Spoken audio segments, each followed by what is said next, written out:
These guys make parts tough enough for a Unimog. We're checking out their Unimog later in this episode, but for now, let's check out where these tough four-wheel drive accessories are made. Southern Cross Fabworks is a top-tier Aussie manufacturer, pumping out tough and reliable four-wheel drive accessories. I'm here to see just how their gear is made and meet the owner himself, Tom Hooper.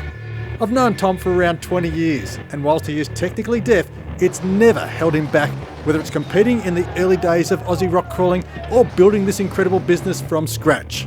Let's see how the magic happens. Have a look at this place, it is huge, just like the owner. Tom, welcome to SCF.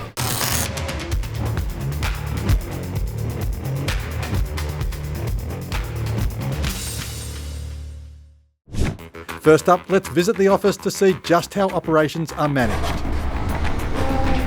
We have the girls here who look after the management of SCF. Well, I'm supposed to be the manager, but they do a better job than me. We have none on. It's all email. It's just a better paper trail because I can't hear on the phone. But when it's all on paper, I see it. So when customers have trouble, we have a 24-hour turnaround on all our email business hours officer. Follow me? I put this boom just so that I could do my drawings on the computer behind you. If a customer comes to us with design, designs, or what they want us to make, Yes. I'll do it on here. USB, over to the machine, follow me? Southern Cross Fabworks pump out some of Australia's toughest rock sliders and innovative tub racks. And they are all made from raw materials right here in sunny Queensland. Stick around to the end of this video to see just how Tom has customised his unique Unimog. But for now, let's move on to the factory and see for ourselves how Tom's designs come to life. Follow me, mate. We're going to the laser machine over here where we cut all our parts. So from the drawings, go onto the machine, and we start cutting everything out. Sometimes it takes 2 minutes, sometimes half a day, sometimes all a day, depending on how much we have to cut. This one here, how many parts per sheet? We're looking at 420 parts. 420 parts.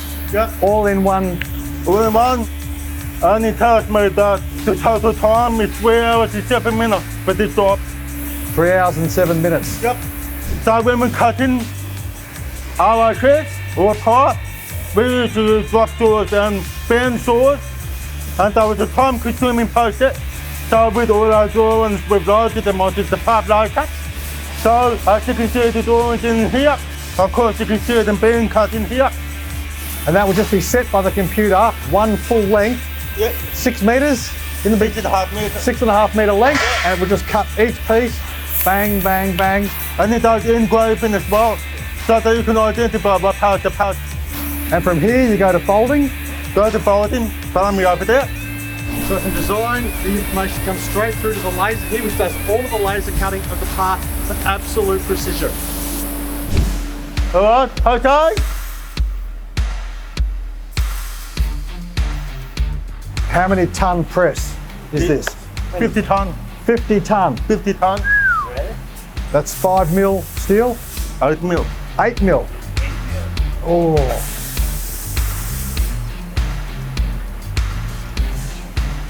And that right there is a bracket for a slider on a Y62.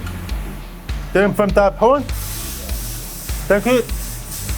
So with these, they're joined together like that. So they're all keyed and labelled, Yes, so it's very easy to assemble. Yes. So I've designed the part A, part B, part C. So it's all self-explanatory when we assemble them. Just like a big Lego. Yes, good right, there you go. Thank you. Thank you. So it's self-explanatory when we put them together. Okay? So A, C, put them together. And here. And we have the gasket that goes in the key ways, like that. And the boys weld them all up. That design, Yep. it gives you a more accurate finish, but also a stronger weld because everything's keyed in together. Yes, that's correct. And of course we have hardware All cut, ready to go. Yeah, all done, ready to go. Okay. And there's in here. Yep. As you can see in here, we have a shape. So you have a wash slider, T40, and when we put them together, we have to keep eyes to them when I go inside that. Beautiful. So welding is next. We have our burner marker who clears all the parts from over there and starts assembling the wash slider. And you can see them over here. Have a look. All our sliders are built to order. We don't keep short. So we are constantly always building. That's an 80 series Land Cruiser pair here. 80 series angle, certain that's the powder coat finish, and that's the order number. Pair for a Land Cruiser, a pair for a Triton, and that one's for a dual cab, N80 dual cab. Plus. And that'll be the second one he's making now. That's right. So we have different options, right? So this one here, that's the checker pad option. Oh yeah? And this one here, this height, So the two finishes, you've got the checker plate or the flat. which is on the bottom. And I like the welds here, Tom, great quality.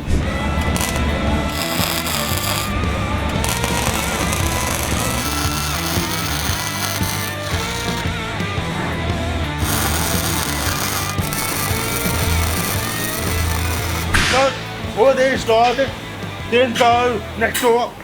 Sandblasting and powder coating.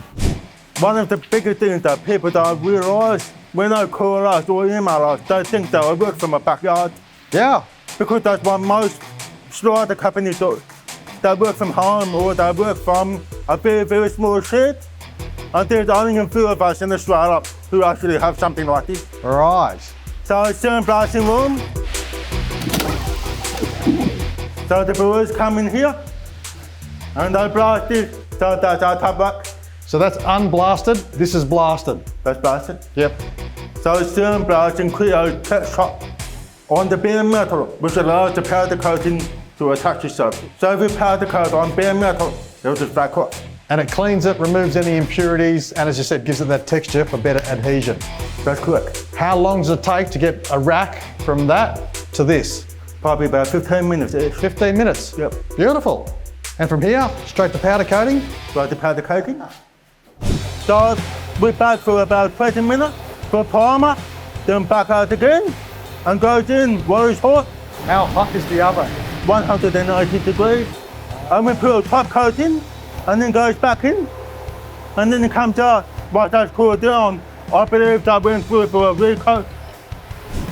Powder coating is a method of dry finishing where an electrical charge is utilised to bond powder onto a metal surface. The coated material is then cured in an oven to attain a seamless finish. Powder coating is a more expensive process than regular painting, but it results in a tougher and more durable coating that will last longer under the challenging conditions faced when four-wheel driving. So it's the perfect finish for Tom's sliders and tub racks. So here in one facility, we go from the design straight from the computer, it's cut it on the laser, it's folded, it's welded, it's sandblasted, powder coated and packaged, ready for delivery. Ready to go? Now that we've seen how Tom creates tough, innovative accessories for many four-wheel drives in the market, let's see how he's customised his own Unimog to be the ultimate off-road rig. This is my mog, my pride and joy. I don't want to separate myself from the four-wheel drive market by having one type of vehicle. So I've got the one that's above all.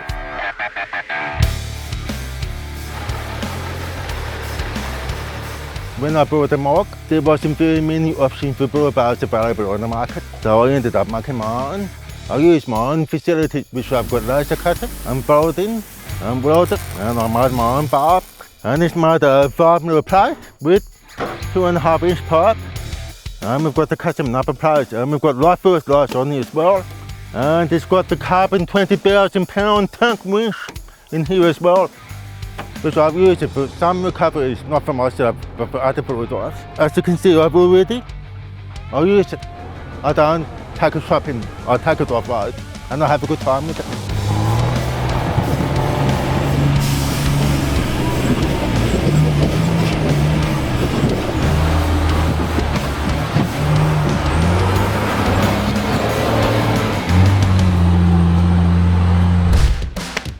I had a set of all the Michelin tyres, which were pretty worn out, and I just got these replaced last week with some 395/85 R20, which is equivalent to a 46-ton 7-inch tyre, I think it is.